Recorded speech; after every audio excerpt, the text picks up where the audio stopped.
एक मैच में 835 रन बनाने के बाद भी अगर हम मैच हार रहे हैं तो ये बहुत बड़ी गलती है। इसके लिए किसी को तो जिम्मेदारी लेनी पड़ेगी और सामने आके बोलना पड़ेगा कि ये मेरी गलती है, क्योंकि 835 रन कम नहीं होते और इतने ज्यादा रन बने हैं, मतलब बल्लेबाजी तो ठीक हुई है। अगर आप देखेंगे तो एक मैच में 5 सेंचुरी लग गई हैं, 2 सेंचुरी तो अकेले ऋषभ पंत जी ने मारी है। और अगर आप देखेंगे तो पहले विकेट कीपर बल्लेबाज हैं जिन्होंने इंग्लैंड में जाके भारत की तरफ से एक मैच में 2 सेंचुरी मारी है। अगर आप ओवरऑल पूरा रिकॉर्ड देखेंगे तो गिनती में इतने लोग आप उंगलियों में गिन सकते हैं कि कितने लोगों ने सेंचुरी मारी है एक ही मैच में दोनों पारियों पे, और विकेट कीपर बल्लेबाज तो बहुत ही कम होंगे।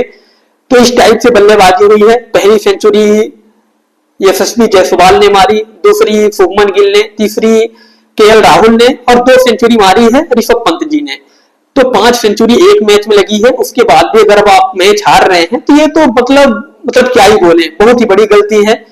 एक अगर गलतियों की बात करते हैं तो सबसे बड़ी गलती मुझे लगती है टीम की फील्डिंग। फील्डिंग तो इतनी घटिया थी कि मतलब घटिया से नीचे भी अगर कोई शब्द हो तो वो बोल सकते हैं, क्योंकि आप बाहर जाके इतनी बड़ी गलती कर रहे हैं। कहा ही जाता है कि पकड़ो कैच और जीतो मैच, लेकिन आप इतनी बड़ी और इतनी घटिया फील्डिंग कर रहे हैं कि क्या ही बोले।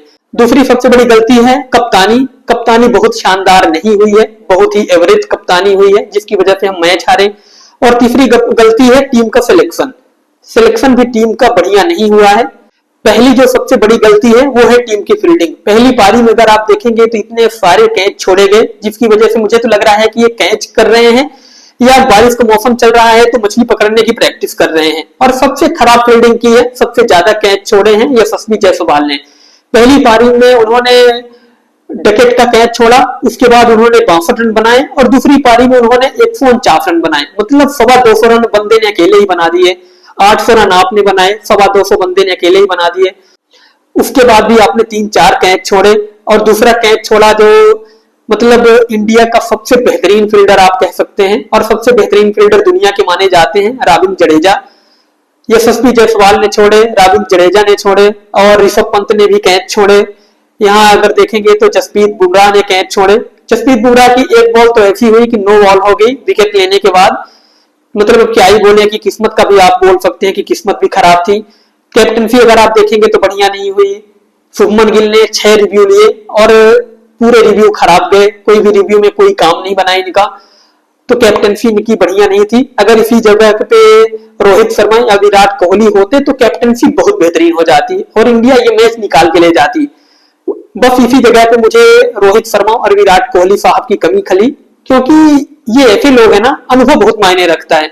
अभी आप कैप्टन बने हैं और कैप्टनसी अगर मैं बोलूं ना तो शुभमन गिल से बेहतरीन आज की डेट में श्रेयस अय्यर है।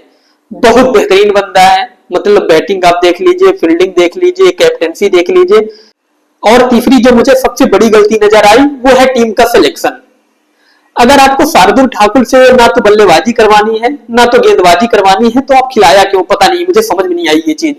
उनकी जगह पे आप किसी भी दूसरे खिलाड़ी को ले लेते, जैसे नीतीश रेड्डी आपने देखा होगा कि बहुत बढ़िया बल्लेबाजी करते थे और बॉलिंग करके भी आपका काम कर देते थे। उसके बाद भी आपने नीतीश रेड्डी को नहीं खिलाया और श्रेयस अय्यर का आपने सिलेक्शन नहीं किया। तो मुझे कुछ चीजें समझ में नहीं आई कि मतलब ऐसा क्यों हो रहा है। और शार्दुल ठाकुर के बारे में दुनिया जानती है कि वो बॉलर थोड़ा सा महंगा जरूर हो सकता है लेकिन विकेट टेकिंग है, हमेशा विकेट निकाल के देगा आपको। और बॉलिंग का कॉम्बिनेशन तो अगर आप देखेंगे तो जसप्रीत बुमराह और मोहम्मद शमी से बनता है, तो मोहम्मद शमी को आपने खिलाया नहीं मैच में। मोहम्मद सिराज आपके कोई भी काम नहीं आ रहे हैं इस समय, बिल्कुल ही आउट ऑफ फॉर्म चल रहे हैं। अगर आपने प्रसिद्ध कृष्णा को खिलाया है तो वो भी बहुत बेकार बॉलिंग कर रहे हैं, मतलब 20 की तरह वो बॉलिंग। प्रसिद्ध कृष्णा को अगर आपने खिलाया है तो वो भी बहुत घटिया बॉलिंग कर रहे हैं, T20 की तरह उन्होंने बॉलिंग की है। अभी आईपीएल छोड़ के आए हैं तो उनको आदत पड़ गई है, जबकि आईपीएल में उन्होंने बहुत बढ़िया गेंदबाजी की थी, उसके बाद भी पता नहीं क्या हुआ, वो वनडे और T20 की तरह बॉलिंग कर रहे हैं, मतलब रन पिटवा रहे हैं।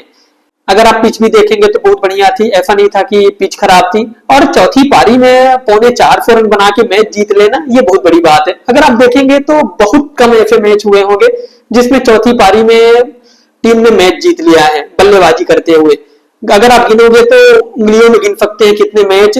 जैसे मुझे याद आ रहा है कि बेन स्टोक ने एक मैच जिताया था ऑस्ट्रेलिया में, जब इनकी एसएच सीरीज वगैरह ऐसी कुछ चल रही थी, तो बहुत ही कम मैचेस ऐसे हैं। आपको अगर कुछ भी लगता है तो आप भी कमेंट करके बता सकते हैं कि क्या गलती थी।